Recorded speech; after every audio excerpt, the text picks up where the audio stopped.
It's the morning. You wake up.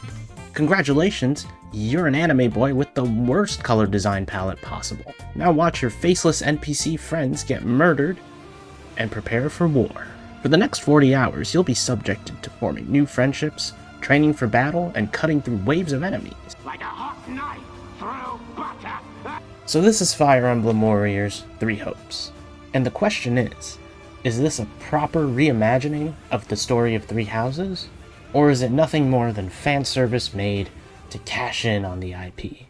I'm gonna doze off if you stretch this intro out any longer. Warriors games are known for being simple and too mind-numbingly easy for people to get into. Three Houses is not a game that thrives on the difficulty of its combat. So as long as you pay attention to the advantages and disadvantages of the combat system, as well as a few mechanics here and there, you won't have any trouble getting through this game. Of course, that could change on difficulties like maddening. However, Persona 5 Striker's Merciless mode taught me that getting my ass beat in a Warriors combat system really isn't all that satisfying. At the same time, I feel like there's more depth to the game than previous Warriors titles. Three Houses takes mechanics from Fire Emblem, which is a strategy RPG, and it combines them with the existing Musou combat.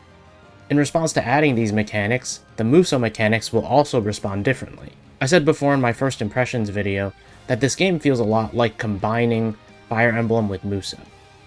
But on top of that, it also feels like an amalgamation of the previous two Warrior spin-offs, Persona 5 Strikers and Age of Calamity.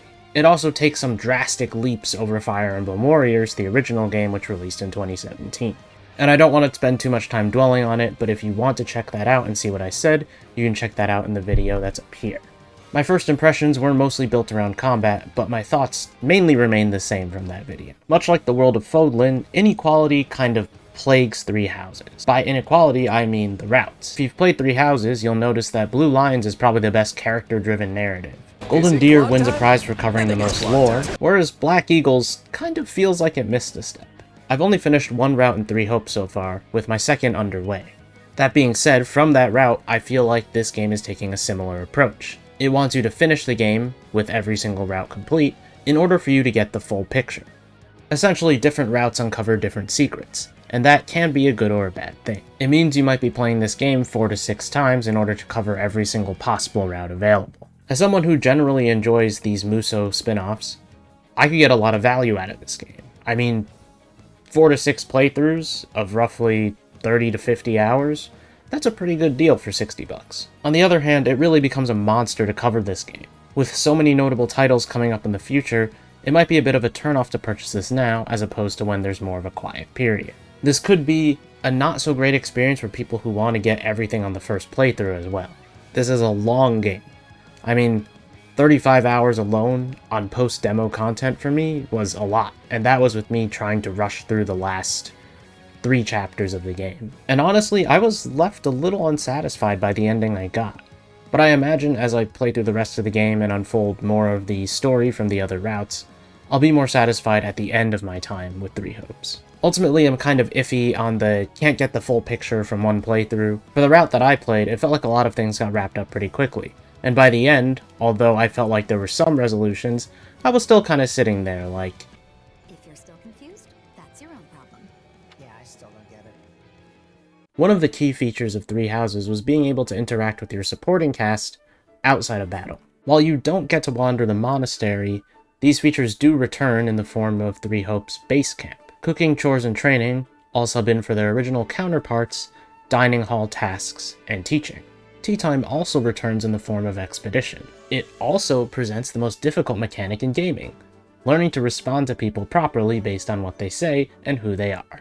And if you manage to succeed on getting all 3 prompts right, you'll be able to take a long gander into your friend's eyes. Platonically, of course. You can upgrade all the facilities in the base camp to make things cheaper or get access to new options. These require materials which you can get by doing battles, as well as exchanging smithing stones at the supply master. In short, the return of all these mechanics is something I really do welcome, as it makes this game feel more like Three Houses and less like Musou. The visuals of Three Houses weren't bad, but they weren't stellar either. For a game that launched 2 years after Nintendo giants such as Breath of the Wild, Xenoblade 2, and Mario Odyssey, at least visually, it felt like Three Houses really couldn't pick an art direction. You have these expressive anime character models, and then kind of photorealism, kind of not visuals on the buildings and other objects in the world. And that doesn't really change with Three Hopes. I really wouldn't have it any other way, as it would look like an entirely different game at that point, but it still is not that great to look at. But on the visual front, the general look of everything, to the dog that glows like the sun, it's not that great looking overall. It is pretty easy to overlook the visuals, giving everything flashier going on, but when you're wandering the base camp, it kind of does stand out a little bit. But I sure hope that future Fire Emblem titles will pick an art style and stick with it, so that everything can look a little more cohesive. For other matters, the music is absolutely fantastic in this game.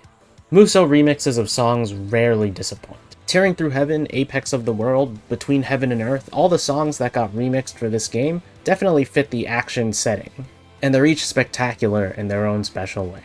The frame rate during gameplay is fairly consistent. I'd say for the most part you'll be probably running at a steady 30, and it definitely looks better than Age of Calamity. At the same time, there are times where the frame rate just kind of jumps up, and it's fairly noticeable. And then it'll drop back down, and you might feel a little slower than before. What? Really? I'm dying. In the end, it's about as good as you can get from Koei Tecmo. But on top of that, there are also moments in conversations where the frames will just kind of dip randomly mid-animations. So it's still a little bit jarring. So in short, I'll be giving this game a solid 8 out of 10, which really is what I give the other games. God, I hate number ratings. It's truly a solid entry, and really delivers on merging the Musou combat with Three Houses' existing experience. It's still kind of rough around the edges with the visuals and how the frame rate runs, but overall, it's still pretty good. I really am deeply enjoying my experience with this game. And I know it feels like I should give this review a bit more time, but I can't really imagine when I'll be able to showcase all 3 remaining routes, or however many routes there are in this game.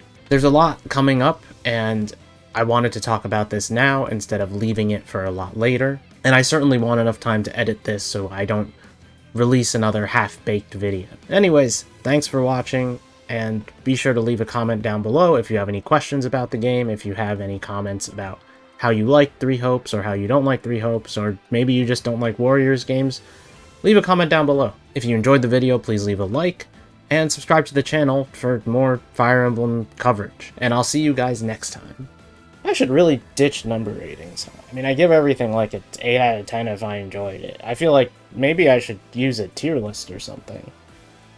If I put games on a tier list, then maybe it'll make more sense. At least there's a comparison to have there. The number ratings, if I say 8 out of 10, everyone just goes like, well, it's the same quality as like Legends Arceus or something. And it's like, yeah.